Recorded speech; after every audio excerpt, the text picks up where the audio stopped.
자, 그럼 이제 머신러닝의 단점은 뭐냐? 네, 몇 가지가 있는데 데이터 준비에 많은 노력이 필요합니다. 여러분이 생각하실 때는 그냥 DB에 있는 거 데이터 쫙 긁어다가 하면 뭐 쉽게 되지 않을까 하는데 그렇게 해도 되긴 되나 여러분이 원하는 결과를 절대 만들어주진 않을 거예요. 혹 만들어졌다라고 하면 굉장히 운이 좋은 거라고 자축을 하시면 돼요. 행운이라고 생각하시면 돼요. 그래서 여러분이 데이터를 잘 얘가 학습할 수 있는 형태, 내가 사용하는 알고리즘이 특성들이 다 있거든요. 그 특성들에 맞춰서 잘 학습할 수 있도록 만들어주는 그 노력이 굉장히 중요하다라는 거고, 그 다음에 두 번째는 여기에 보면 오류 발생이 쉽다라고 하는 얘기가 있는데, 이 오류 발생이 쉽다 하고 밑에 있는 얘기를 같이 엮어서 보시면 돼요. 보통 우리가 머신러닝을 얘기를 할 때 뭐 블랙박스 모델이다 뭐 이런 얘기를 많이 들어보셨을 거예요. 제가 뭐 블랙박스 그러면은 뭔가 있긴 한데 그 안에 뭐가 있는지 잘 모르겠다 라고 할 때 블랙박스로 표현을 하잖아요. 머신러닝 알고리즘들이 대부분 블랙박스 형태예요. 무슨 얘기냐면, 자, 예를 들어서 여러분이 리니어 리그레이션 가장 기본적인 모델이고 딥러닝의 핵심 모델이 리니어 리그레이션을 보면 y는 뭐 a1, 뭐 x1, a2, x2, a3, x3 또 해서 an, xn 이라고 하는 이런 리니어 리그레이션 모델이 있다고 가정을 해보죠. 그러면 머신러닝 알고리즘이 얘가 구체적으로 하는 일이 뭐냐면 결국 이 y라고 하는 것은 우리가 알고 싶은 결과가 되겠죠. 아웃풋이 되겠죠.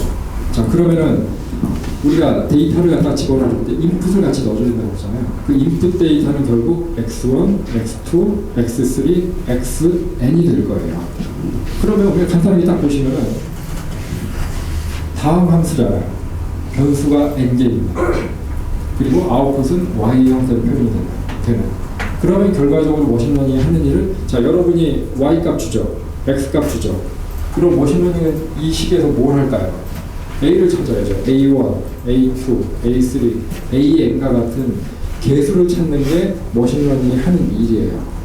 그러면 이 머신러닝이 많은 계산을 통해서 a1, a2, a3, an을 찾았다라고 치면 그 우리가 이 결과를 딱 봤더니 a1이 예를 들어 0.01, a2가 예를 들어 0.1, a3가 뭐 4.0, 그 다음에 an이 뭐 예를 들어서 뭐 9.9다라고 하면 여러분이 이 데이터만 딱 보고, 이게 약간 좀 이해가 잠깐하지 않긴 한데 이 개수만 딱 보고 아, 이 데이터는 이런 특성을 가졌네, 내가 뭘 어떻게 해야지 더 향상이 될까? 라는 생각을 바로 하실 수가 있을까요? 그거 하기가 상당히 힘들어요. 물론 내가 데이터에 대해서 잘 알고 있다라고 하면 어느 순간 아, 이거는 이 x2라고 하는 변수가 중요한 거구나, 그럼 얘를 갖다 내가 부스팅을 해줘야겠다 뭐 이런 식으로 생각할 수가 있지만, 여러분이 데이터에 대해서 잘 모르니까 머신러닝을 하는 거거든요. 생각을 해보세요. 자, 여러분이 어떤 데이터가 있는데 그 데이터가 어떤 특성을 갖고 있는지 잘 알아요. 그럼 여러분이 머신러닝을 할 필요가 있을까요? 할 필요가 없죠. 내가 관계를 아니까 그냥 우리가 잘 하는 상관관계 분석 같은 코릴레이션 어널리시스 같은 걸 해서 그 피어슨 개수를 딱 보면 대충 나오잖아요. 아, 얘하고 얘하고 관계가 이렇게 있으니까 예를 들어 간단한 1차 함수, 예를 들어 이렇게 복잡하게 할 필요 없이 y는 ax 플러스 b 이걸로 다 해결이 되더라 라면 이걸 쓰는 게 훨씬 편할 거예요. 이거보다 이해하기도 편하고, 그리고 값을 보고 내가 튜닝하기도 이게 더 편하지 이건 어려울 거예요. 근데 머신러닝 같은 경우에는 내가 이런 걸 잘 모르고 귀찮다, 나의 소중한 시간을 이런 쓸데없는 헛짓에 낭비하고 싶지 않다 라고 했을 때 한 거기 때문에 대부분은 여러분이 문제를 잘 모를 때 머신러닝 적용을 하게 되어 있습니다. 그렇기 때문에 데이터에 대해서 잘 모르는 상황에 이러한 수치를 본다고 해서 여러분이 데이터에 대한 인사이트를 얻는 데는 그렇게 쉽진 않아요. 그래서 보통 우리가 머신러닝을 얘기할 때 블랙박스다 라고 얘기하죠. 그리고 어떤 모델들은 이 개수 자체, 이 코에피션트 자체도 우리가 얻기가 힘든 것들이 있어요.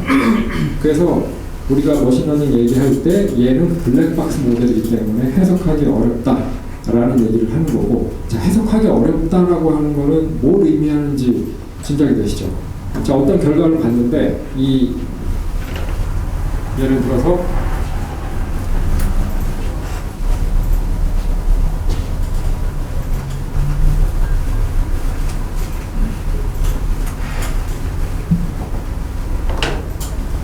여러분이 어떤 값을 갖다가 예측을 하고 싶어요. 근데 예측하고 싶은데 그 예측이 잘 됐다 안 됐다를 판단하려고 하면 에러 값을 보면 되잖아요. 원래 값이 예를 들어 1이에요.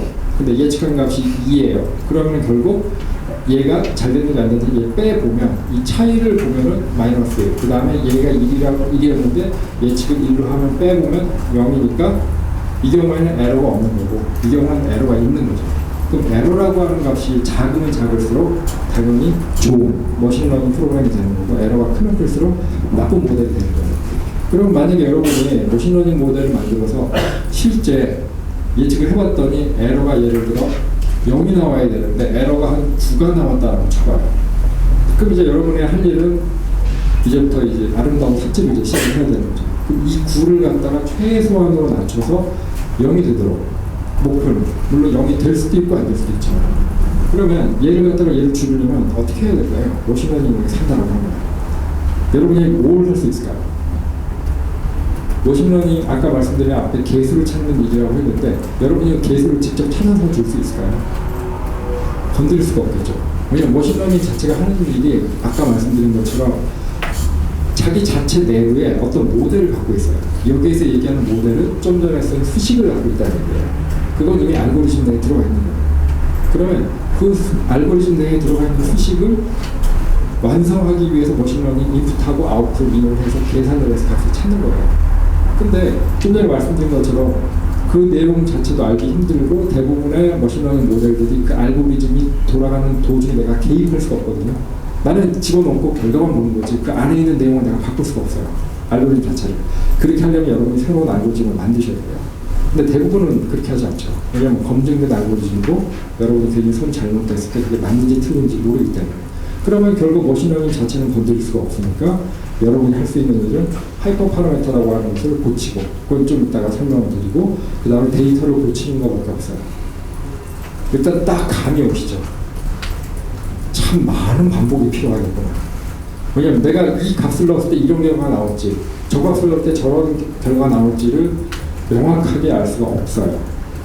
그러다 보니까 여러분이 해야 되는 유일한 그 다음에 효과적인 전략은 될 때까지 한다.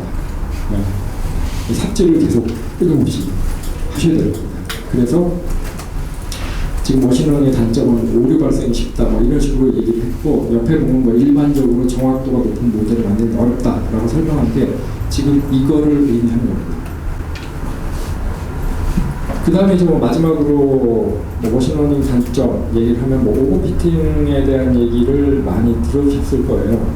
예를 들어 뭐 딥러닝이 됐던 아니면 일반적인 머신러닝을 쓰면 뭐 오버피팅 문제가 많이 발생되기 때문에 얘를 최적화된 즉 일반적인 문제에 적용하는데 어려움이 많다라는 얘기를 종종 들었을 텐데 이거는 뭐 절반은 맞고 절반은 틀리다고 생각할 수가 있는데 물론 오버피팅 문제가 발생할 수도 있어요. 하지만 레귤라이제이션 같은 걸 이용해서 오버피팅 문제를 얼마든지 우리가 피할 수 있기 때문에 이 문제는 그렇게 치명적인 문제는 아니에요.